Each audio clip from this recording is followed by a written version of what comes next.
This video is brought to you by thepinetree.net. It's August 21st, 2010, and today we're in Big Trees for Family Day, where the Brass Indeed Band played classical music for the visitors.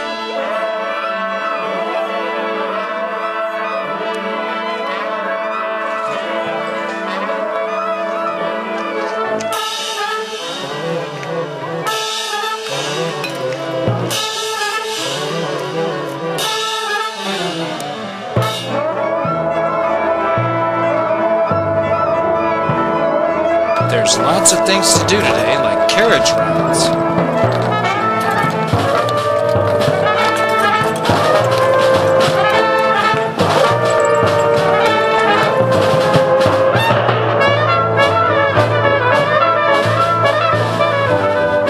Cocked hat bowling.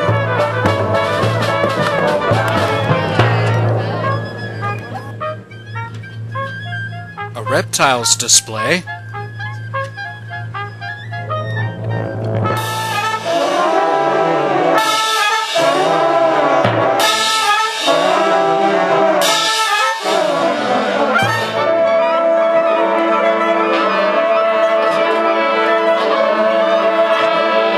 Tying.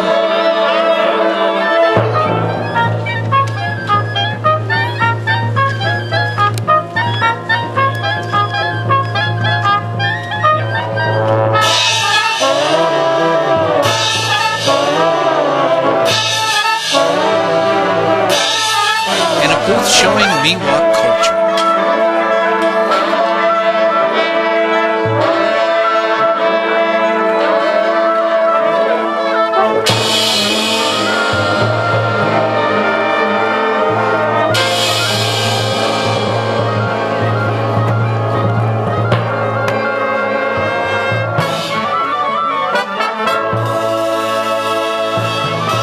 After the Brass Indeed Band played, I talked to Susan King about the art display in Jack Knight Memorial Hall. I'm Susan King, and I'm a member of Arts of Bear Valley Art Group, and we have artists that live along the Highway 4 corridor.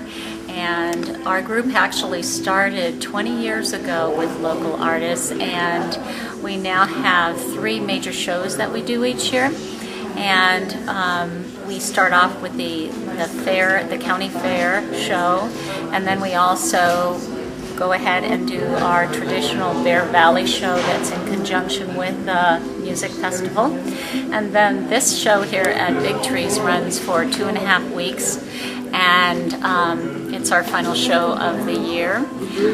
Incredible local artists displaying here, and in conjunction with the show we also do Family Day activities, and we have an art activity going on out on the porch today that is creating a meadow using actually small little matchbox cars as the medium for putting the paint on for grasses and such, and then we go ahead and use other colors to create the flowers in the meadow by using the back side of pencil, so the eraser side, to dip it into the paint and do some dot painting. So it's a successful activity for all ages, and that's why we chose it, and it seems to be very well liked out there on our porch today.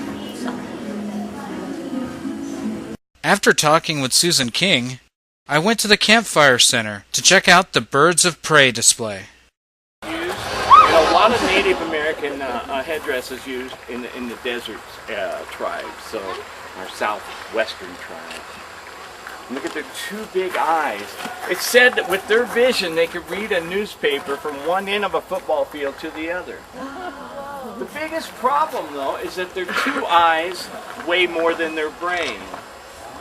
So they really, truly are bird brain. They don't have much gray matter up there. We can't teach them how to read. But they can see red from a long, long ways away. They can hear really well as well. Their vision's about 8 times better than ours. Their ears or hearing is about 4 times better than ours. So they can actually hear things rustle in the leaves and the trees, or what forest they would be hunting. So the excellent eyesight. You ever seen an owl turn its head? Whole bunch? That's because an owl's eyeballs are stuck. They can't wiggle their eyes, so they got to move their head. Now, however, a hawk can focus its eyes and move them inside their skull. They actually, oh, look at that big old bee. They actually have binocular vision. They can actually close down their iris and see for a long, long ways away. But they really are not very smart. These birds are used in the sport of falconry. Duma here is blind on this side of her eye. She had West Nile virus, but she's still doing real well. She's about 10 years old. She was hatched in captivity in the year 2000 and flown in the sport of falconry. Very, very big feet, very, very big talons. Can you guess what she would catch with those talons? Raise your hand, anybody, right here. Yeah, they love mice. They swallow mice whole. Wiggle. Yeah, your question back there.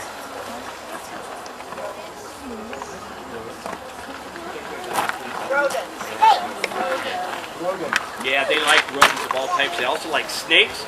They like rabbits a lot. And we'll get back to you. Yeah. Skunks, yes. You know, you ever hear that old story that if you find a baby bird on the ground, you put it back in the nest, that mother will smell your scent on it and reject that baby? How many of you heard that story? Yeah, it's all a lie. Birds can't smell anything. So to a hawk, a skunk is just a black and white rabbit. They don't care at all, but we care a lot. These are really bad odors. Your question, real loud. I'm Dylan Richardson reporting from Big Trees for thepinetree.net.